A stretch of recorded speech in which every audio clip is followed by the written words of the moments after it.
Tiningnan ko mula ulo hanggang paa si Leandro. Ang taas din pala ng standards at ang galing pumili ni Carmelita. Bakit hindi namin inaasahan ang iyong pagbabalik? Nakangiting tanong ni Maria. Mukhang close din sila ni Leandro. Naalala ko na pinagtatakpan din ni na Maria at Josefina si Carmelita tungkol sa relasyon nito kay Leandro. Sa 1 taon pa sana ako magbabalik, ngunit nakarating sa akin ang masamang balita na tumingin sa akin si Leandro. May lungkot sa mga mata niya. Bala ko sanang naikakasal na ang aking mahal. Napalunok ako. Ngumiti si Maria. Mukhang syempre siya ng Carmelita Leandro love team. Magsasalita sana siya, pero dumating si Natasha. Tumingin sa akin si Natasha na para bang sinasabi niya na oras na para malaman ni Leandro ang lahat. Inaya na niya kami bumaba sa kusina. Nainip na ata siya kakahintay o gusto niya lang makita mismo na nagkita na kami ng kapatid niya.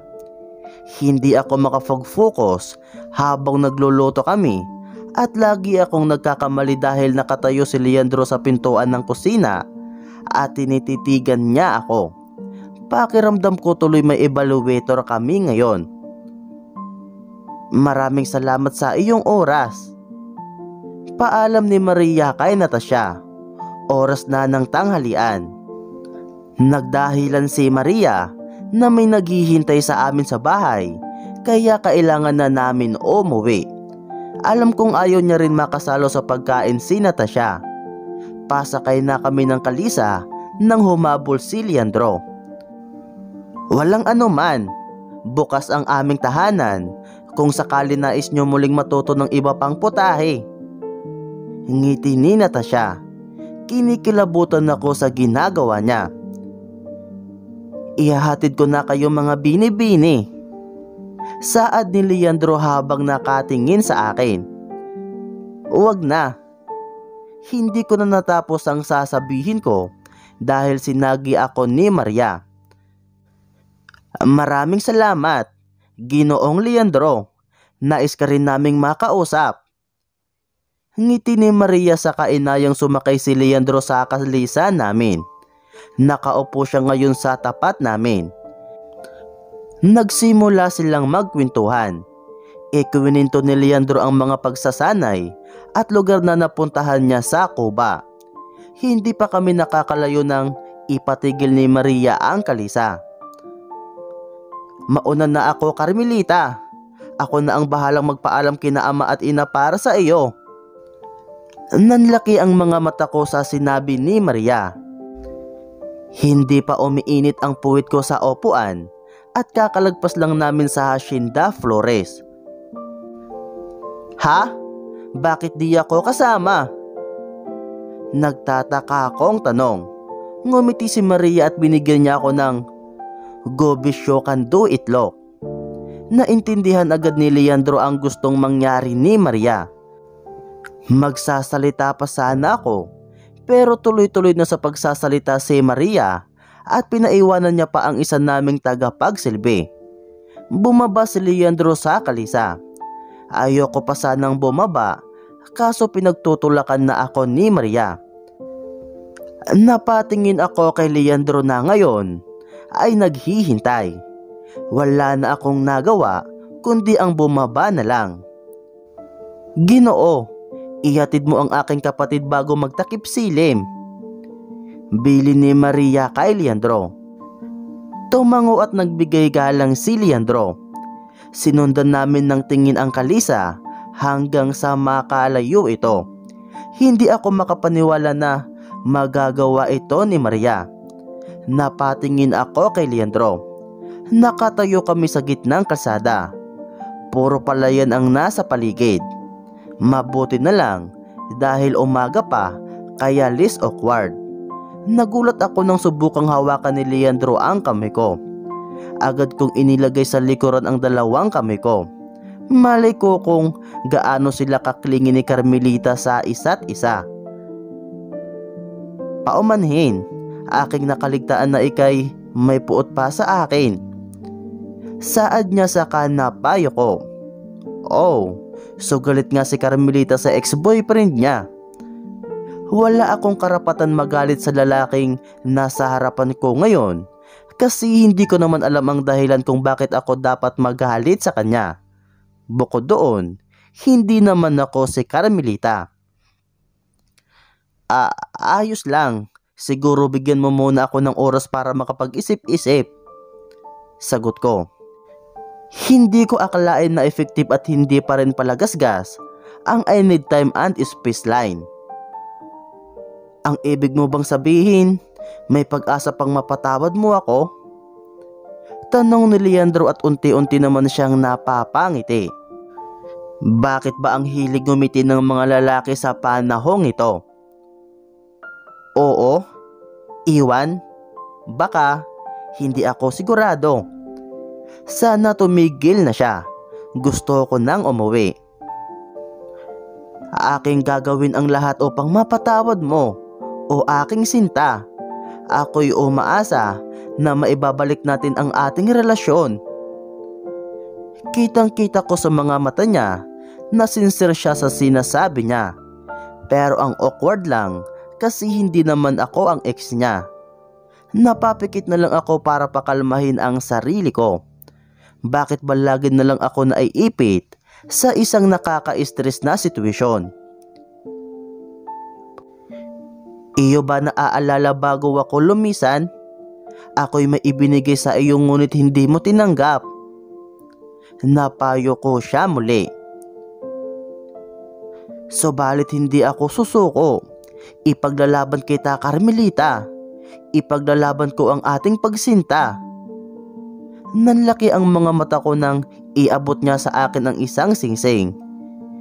Is he going to propose? Napatakip ako sa aking bibig. Nawa iyong tanggapin ang aking pag-ibig. Kung hindi tayong dalawa ang magkatuluyan, para sa iyo pa rin ito. Halos wala akong kurap na nakatingin sa singsing na silver at may blue diamond sa gitna. Totoo ba ito? Kinagat ko ang singsing para malaman kung totoo nga iyon.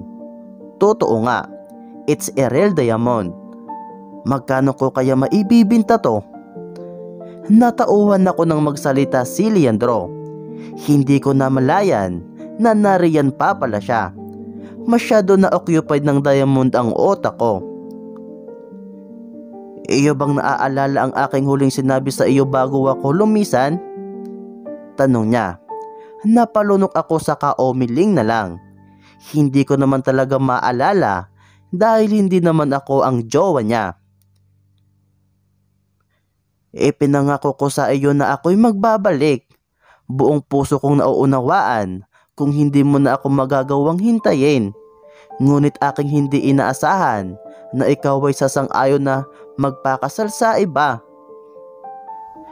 Nasa gitna kami ng pagsasanay nang makarating sa akin ang liham ni Helena na ikaw ay ikakasal na sa anak ni Don Mariano Alfonso. Ako'y labis na nasaktan. Ngunit ako'y nabuhayan ng pag-asa nang nagpadala muli si Helena ng liham na naglalaman ng balitang hindi mo rin ibig ikasal kay Juanito sa kadahilan ng ako pa rin ang laman ng iyong puso. Patuloy niya. Awkward. Naaalala ko na. Dinahilan ko rin pala kay Helena na mahal ko ang kuya niya para maniwala na hindi ko gusto magpakasal at agawin si Juanito. Bakit hindi ko naisip na ichichika ni Helena sa kapatid niya iyon? Kung kaya't ako'y lumaban ako. Ipinangako ko aking sarili makakabalik ako sa iyo. Inabot man kami ng bagyo sa gitna ng dagat. Ako'y nanalangin na muling makabalik at muling masilayan ka, Carmelita. Hindi ko na namalayan na nakanganga na pala ako habang nagkikwento siya. Medyo naawa ako sa kanya. Siguro nga galit talaga si Carmelita sa kanya. Pero hindi ako si Carmelita, kaya walang dahilan para magalit ako sa kanya. May namumuong luha sa mga mata niya. agad siyang tumalikod at hinawi iyon. Hindi niya siguro gustong makita ko siyang umiiyak. Hahawakan ko na sana ang balikat niya para tapikin siya, pero may kumakaripas na kalisa ang papadaan sa kalsada at tumigil sa tapat namin. "Binibining Carmelita, anong ginagawa niyo rito?" tanong ni Sergio Alfonso saka tumingin sa lalaking kasama ko. "Ginoong Leandro?" Agad sumaludot si Leandro kay Sergio. Bumaba sa kalisa si Sergio, saka sumaludo pabalik kay Leandro. "Bakit ba sa dinami-dami ng makakakita sa amin ni Leandro, Kuya Paniwan nito?" Nagulat ako nang biglang dumungaw si Angelito sa bintana ng kalisa. "Okay, so double trouble na this." Wala lang. Sinamahan lang ako ni Leandro maglakad papauwi." Palusot ko. Mukha namang hindi kumbensado si Sergio at lalong-lalo na si Angelito. Inimbitahan ng aking kapatid sina Binibining Carmelita at Binibining Maria sa aming tahanan. Nagkataon na may mahalagang lakad si Binibining Maria, kung kaya't ako na ang maghahatid kay Carmelita. Paliwanag ni Leandro. Baka sa mukha niya na tensyonado na rin siya ngayon. Nagpabalik-balik ang tingin ni na Sergio at Angelito sa aming dalawa ni Leandro. "At kayo po'y maglalakad patungo sa Hacienda Monte Carlos?" tanong ni Angelito. Agad siyang sinaway ni Sergio. "Angelito, hindi nararapat na ikaw ay makisali sa usapan ng mga matatanda." Alam nyo naman kakagaling ko lang sa sakit, kaya kailangan kong mag-ehersisyo." Sabat ko saka sinubukan kong magunat. Bilin din sa akin iyon ni Juanito." Napalunok ako sa kaba. Napatango na lang si Sergio. Samantala, napailing naman si Angelito. "Bueno, ibig nyo bang sumakay na lang sa amin?" tanong ni Sergio.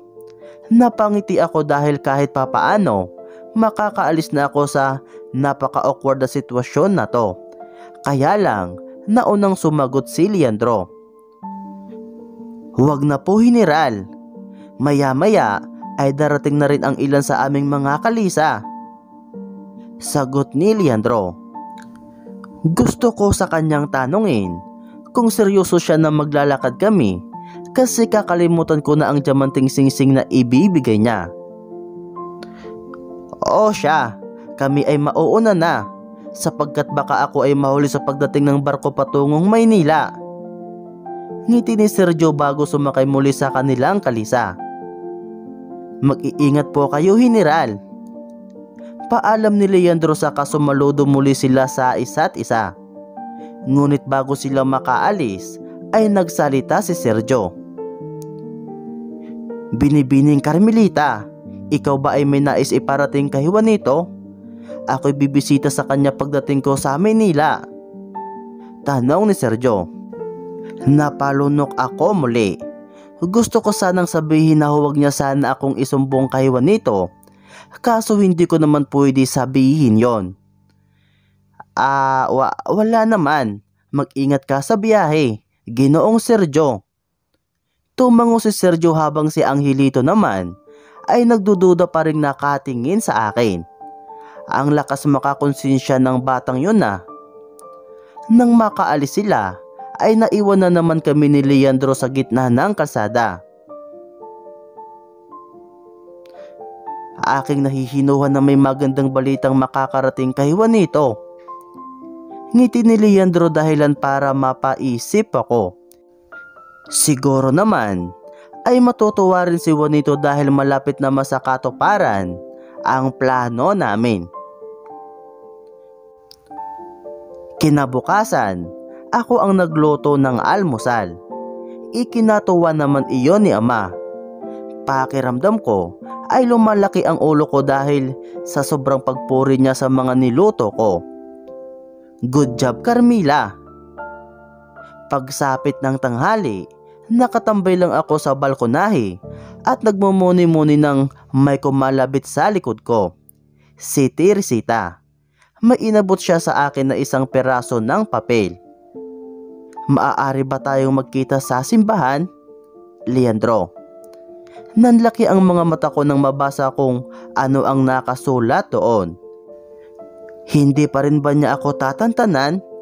Gusto ko ng tahimik na buhay. Nilukot ko na lang ang papel.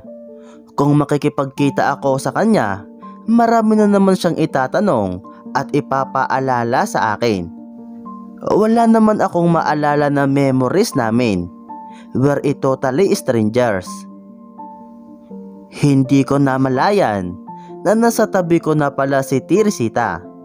Nagtataka na ngayon ang itsura niya. Binibini, wala po kayong balak paunlakan si Ginoong Leandro? Nag-aalalang tanong ni Teresita. Nabasa mo ang sulat? Nagtataka akong tanong. Napangiti si Teresita. Basta love life ko ang pinag-uusapan, sobra saya nilang lahat. Iniabot po ni Ginoong Leandro ang papel na iyan sa akin kaninang umaga. Huwag po kayong mag-alala, Bini-Bini. Sa tagal ko na pong naging saksi sa inyong lihim na pagsinta, ay akin pong nababatid ang iyong mga kilos at tingin sa isa't isa. Ngiti ni Teresita sa kasinagi pa ako ng kaunti. Tama. Mas maraming nalalaman si Teresita tungkol kina Leandro at Carmelita. Tanungin ko kaya siya. Dahilan ko na lang na nakalimutan ko na lahat at medyo ulyanin na ako. Kung sabihin ko na lang na nasobrahan ako sa pag-move on kaya nakalimutan ko ang lahat. May ganun ba? Napailing ako sa aking sarili. No, hindi pwede. Walang dapat makaalam na hindi ako ang totoong Carmelita. Aalis na lang sana ako, kaso nagsalita si Teresita.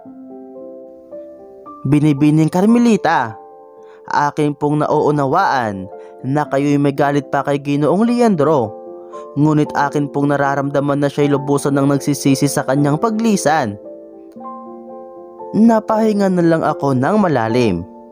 Bukod sa haba ng sinabi niya, ay hindi ko rin alam kung paano ako magre-react. Hindi ko rin alam kung ano ba ang kasalanan ni Leandro kay Carmelita. Mas mabuting iwasan ko na lang si Leandro. Mahirap na, baka masyado palang malaki ang kasalanan niya kay Carmelita. Wala ako sa tamang lugar para patawarin siya. Hindi naman ako si Carmelita. Hindi ako ang nagmahal at nasaktan niya. Kinagabihan, pinagmamasdan ko lang ang buwan at mga bituin sa langit habang nakaupo sa isang duyan sa labas ng bahay. Namiss ko tuloy ang music playlist ko. Nagsa-sound trip sana ako ngayon. Nagulat ako nang sumulpot si Maria. Hindi ko namalayan ang pagdating niya dahil sa ingay ng mga kuliglig sa gabi. Bakit gising ka pa? Tanong ni Maria at umupo siya sa tabi ko sa duyan. 8:00 pa lang ng gabi. Required na ba ako matulog? Ikaw ba ay hindi rin ba makatulog? Tanong pa ulit ni Maria. Tumango ako. Ako rin. Marahil ay ganito ang nangyayari sa atin sa tuwing marami tayong iniisip. Mahinahon na saad ni Maria. Napatingin ako sa kanya. May problema ka? Tanong ko. Napabuntong hininga siya sa katipid na ngumiti. Hindi ba sumasalamin sa aking itsura ang aking mga suliranin? Nakangiting tanong ni Maria. Akin ding hindi maunawaan ang aking sarili. Bakit nagagawa kong ngumiti sa gitna ng problema? Sa totoo lang, hindi ko rin inakala na may pinagdadaanan pala ngayon si Maria. Ganon siguro talaga pag may problema. Nagpapanggap tayo na wala para walang ibang makahalata na hindi na natin kaya. Sagot ko. Siguro nga ganun din ako. Laging nagpapanggap na okay lang, pero sa totoo hindi. Sa loob ng halos 10 taon, ang suliranin at pangambang ito ay pasanin ko pa rin hanggang ngayon. Saad ni Maria habang nakatulala sa buwan. Iyo bang naaalala ang ikiwininto ko sa iyo noon? Ikaw ay naluha at inakala ni mama na tayo'y mahidwaan. Natatawang sabi ni Maria. Pinilit ko na lang din tumawa. Bakit ba ang hilig nila mag-reminisce ng memories? Hindi ko tuloy alam kung paano ako magre-react. Tila ayon ang nakaligtaan. Sinasabi ko na nga ba't hindi ka nakikinig sa akin ng mabuti dahil abala ka sa pagbabasa ng liham ni Leandro? Ngiti ni Maria. Tumatawa na lang ako dahil wala akong masabi. Oo siya, ikikwento ko muli sa iyo. Ngunit ipangako mo na makikinig ka na ngayon ng mabuti. Sabi ni Maria, saka pinataas niya ang kanang kamay ko para manumpa. Gusto ko tanungin kung seryoso ba siya pero mukhang seryoso nga siya. 10 taon na ko noon nang una kong makita si Eduardo. 12 taon naman si Eduardo at bagong dating lang sila rito sa San Alfonso. Nagmula ang kanilang pamilya sa Timog. Isinama siya ni Mang Raul upang magtrabaho rito sa ating hasyenda. Isang araw ay pinagalitan ako ni Ina dahil nagkaroon kami ng pagtatalo ni Josefina. Pinaluhod ako ni Ina sa bilaon na puno ng munggo sa labas ng bahay bilang parusa.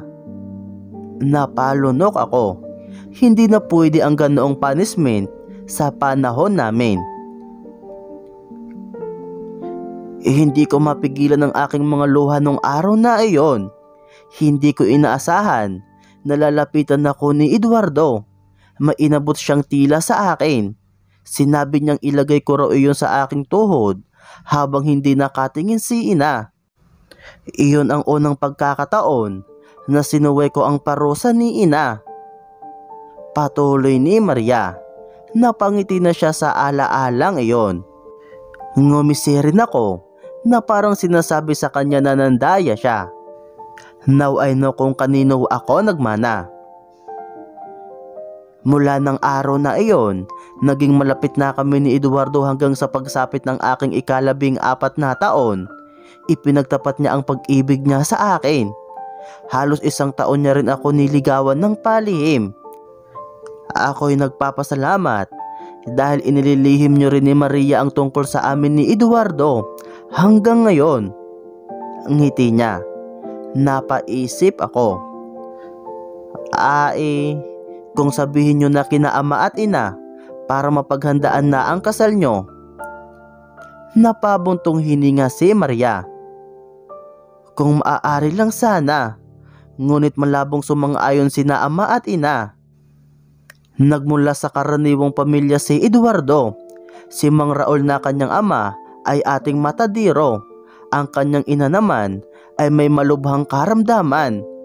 Si Teresita na kanyang kapatid ay ating tagapagsilbi. Napakunot ang noo ko. Anong problema doon? Marangal naman ang trabaho nila. Sagot ko. Napailing si Maria. Marangal nga ang trabaho nila. Ngunit hindi iyon sapat upang mahingi niya ang aking kamay. Dahil ang pamilya natin ay...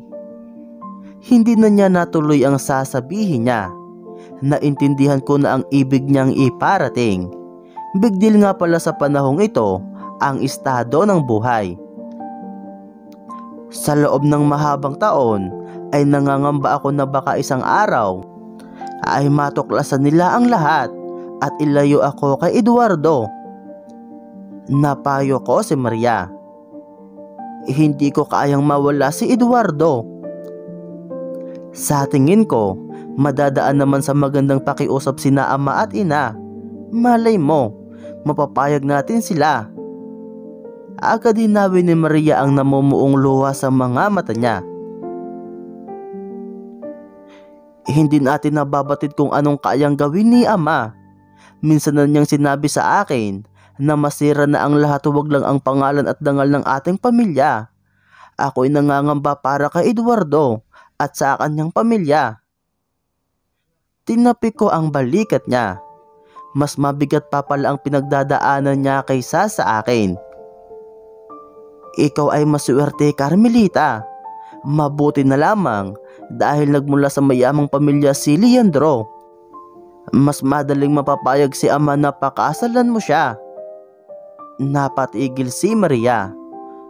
Oo nga pala, nakatakda ka ng ikasal kay Juanito. Parang biglang naawa rin sa akin si Maria nang sabihin niya na nakatakda na akong ikasal kay Juanito. Akala kasi niya I'm so truly, madly, deeply in love kay Leandro. Hinawakan ni Maria ang kamay ko. Carmelita, mahal kong kapatid, makinig ka sa aking sasabihin. Huwag mo sanang sayangin ang pag-iibigan niyo ni Leandro. Bigyan mo pa siya ng pag-asa makabawi sa iyo.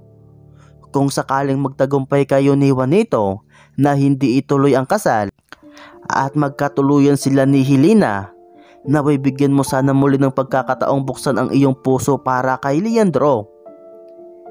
Bilin sa akin ni Maria at niyakap niya ako. Nakakatuwa naman kahit papaano may nakakaintindi sa akin sa panahong ito. At least, hindi ako nag-iisa. Buti narito si Maria. 12:00 na pero hindi pa rin ako makatulog. Nagulat ako nang biglang kumatok si Teresita sa kwarto ko. May dala-dala na naman siyang sulat galing kay Leandro.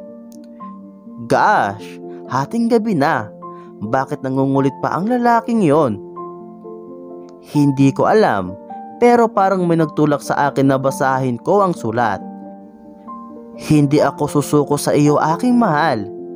Isinasama kong ako'y iyong pagbigyan. Kanta ba to o tula? Binibini, may nais po sana akong ibigay sa inyo. Saad ni Teresita sa kainabot sa akin ng isang maliit na baol sa akin. Binuksan ko iyon at bumungad sa harapan ko ang sandamakmak na sulat galing kay Leandro. Mukhang hindi pa nabubuksan ang mga sulat na yon.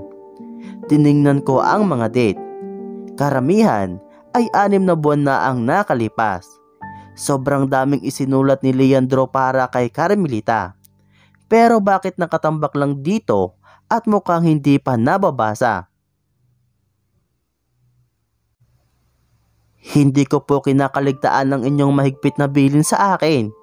Mula nang lumisan si Ginoong Leandro, ipinapatapon niyo po sa akin ang lahat ng liham niya, maging ang mga darating pa. Paumanhin bini-bini, ngunit hindi ko po itinapon ang lahat dahil ako'y nagbabaka sakali na dumating ang araw na kailangan niyo pong mabasa ang mga sulat niya upang makapagpasya po kayo ng wasto. Paliwanag ni Teresita. Mukhang kinakabahan na siya ngayon na sigawan ko siya. Hindi ko naman magagawa iyon. Hindi naman ako galit sa kanya o kay Leandro. Hindi ako nakapagsalita agad. Hindi ko in-expect na ganito pala kaseryoso ang pagmamahala nila. Akmang lalabas na sana si Teresita sa kwarto, kaya lang napalingon ulit siya sa akin. Binibini, hindi pa po huli ang lahat. Wala pong balak sumuko si Ginoong Leandro. Kung kaya't sanay, huwag rin po kayo sumuko kaagad. Saad niya saka nagbigay galang bago isinara ang pinto. Bakit ba parang effective talaga sila sa relasyon namin ni Leandro? Sa bagay, hindi ko naman sila masisisi. Na-witness nila ang love story ni Leandro at Carmelita. Speaking of love story, baka may malaman na ko about sa love story nila kung babasahin ko ang mga letter ni Leandro na nasa baol na ito. Hindi naman talaga ako mahilig magbasa, pero dahil nakokuryos ako sa love story nila, mukhang magbabasa ako buong gabi. Enero 17, 1891. Mahal kong Carmelita, kumusta ka na? Iyo bang nabasa ang mga liham na ipinadala ko sa iyo? Marahil ay ikaw ay napupuot pa rin sa akin. Hindi kita masisisi. Nais kong iyong mabatid na pangarap ko ang mapabilang sa hukbo. Bukod sa kagustuhan ni ama na ako'y sumunod sa kanyang yapak, ay ito rin ang aking pangarap. Iyo bang nagugunita ang una nating pagkikita? 8 taong gulang ka pa lang noon at ako naman ay 9. Isinama kami ni ama sa inyong tahanan kung saan ginanap ang isang salo-salo. Katatanggap lang ni ama ng pangaral bilang punong kapitan ng mga Gwardiya Sibil sa San Alfonso. Sa gitna ng pagdiriwang, lumabas ako sa inyong tahanan at nagtungo sa inyong hardin. Ikaw ay tumatangis at basang-basa. Ikaw ay nahulog sa sapa dahil hinahabol ka noon ng mga pato. Dali-dali kong binato ang mga pato upang layuan ka nila. Mula ng araw na iyon, ipinangako ko sa aking sarili na ibig kong maging sundalo upang iligtas ang mga tulad mo na naaapi. What the heck? Mukha bang naaapi ng mga pato si Carmelita that time? Hindi ko mapigilang matawa. Pebrero 21, 1891. Mahal kong Carmelita, ako'y hindi titigil hanggat hindi ka tumutugon sa aking mga liham. Nais kong malaman mo na hinahanap ka ng aking puso sa tuwina. Hindi dahil sa pinili kong maging sundalo ay ibig sabihin niyon na hindi na kita mahal. Naway iyong maunawaan na pangarap kong makasama ka sa habang buhay. Ngunit kailangan din ako ng ating bansa at ng pamahalaan. Mahal kita, Carmelita, at hindi iyon magbabago kailanman. Sobrang dami pala ng mga letters at halos sumakit na ang mga mata ko sa kakabasa. Sa ilaw lang ng lampara ako umaasa. Sa totoo lang, natats ako sa effort at prinsipyo ni Leandro. Mahal naman talaga niya si Carmelita. Nag-inarte lang talaga siguro si Carmelita. Kinabukasan, pagkatapos ng tanghalian, sinabi ni Teresita na may pupuntahan daw kami, pero hindi niya sinabi kung saan. Inayusan niya ako at dinala sa isang napakagandang lugar na medyo malayo sa Hacienda Monte Carlos. Maraming bulaklak na tanim sa paligid. Ito na ba ang lupain ng mga rosas? Naalala ko na nabanggit din iyon ni Juanito. Binibini, sundan nyo lang po ang daang iyon at makikita nyo na po ang sorpresa na sinasabi ko po sa inyo. Saad ni Teresita sabay turo sa isang patag na daanan sa gitna ng mga bulaklak. Sa dulo niyon ay may maliit na bahay na haligi at bubong lang. Magtatanong pa sana ako kay Teresa, kaso naglalakad na siya palayo. Pahala na nga, wala naman sigurong mawawala sa akin kung susundin ko ang sinabi niya. Hindi naman siguro ako maaambush pagdating ko doon.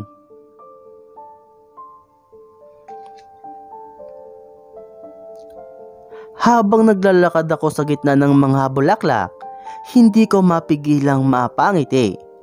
Hindi ako mahilig sa rosas, pero masasabi kong maganda pa rin ang mga ito. Habang papalapit ako sa gitna, natanaw ko ang isang lalaking nakasuot ng puti pantaas at puting pantalon. Nakatalikod siya sa akin. Bumagal ang paghakbang ko nang makilala ko si Leandro. Dahan-dahan siyang humarap sa akin. Salamat dahil dumating ka. Saad niya sabay ngiti. Maluwa-luwa ang kanyang mga mata. Naalala ko tuloy bigla ang mga liham niya kay Carmelita kagabi. Siguradong ilang buwan na siya nalulungkot dahil sa paghihiwalay nila. Carmelita, higit sa lahat, nais kong humingi ng tawad sa aking paglisan. Naway bigyan mo ako ng pagkakataon na mapatunayan muli sa iyo ang aking pagsinta. Nakatingin siya ng diretso sa mga mata ko. Sa totoo lang, naawa na ako sa kanya. Siguradong sobrang bigat ng nararamdaman niya ngayon. Napahinga na lang ako ng malalim bago magsalita. Alam kong wala ako sa lugar para magpatawad on behalf of Carmelita, pero ito rin ang tanging paraan para masakatuparan namin ang oplan tigil kasal. Huwag ka nang mag-alala, pinapatawad na kita. Sandali siyang natahimik hanggang sa napangiti siya. Hindi ka na napupuot sa akin? Gulat niyang tanong na parang hindi siya makapaniwala. Oo naman, basta ipangako mo sa akin na hindi mo na ako sasaktan. Ngumiti ako. Pakiramdam ko ay magiging maganda ang resulta ng mission ko. At least, kahit papaano ay maibabalik ko si Leandro kay Carmelita. Dear Diary, alam kong wala akong karapatan patawarin si Leandro dahil hindi naman ako ang babaeng mahal niya. Ngunit wala rin akong karapatan ipagdamot sa kanya ang karapatang maging maligaya. Siguro nga tama si Maria. Dapat kong bigyan ng pagkakataon si Leandro. Kahit hindi man masuklian ni Juanito ang pagmamahal ni Carmelita sa kanya, nandyan pa rin si Leandro na handang magmahal sa kanya ng totoo. Nagmamalasakit, Carmelita.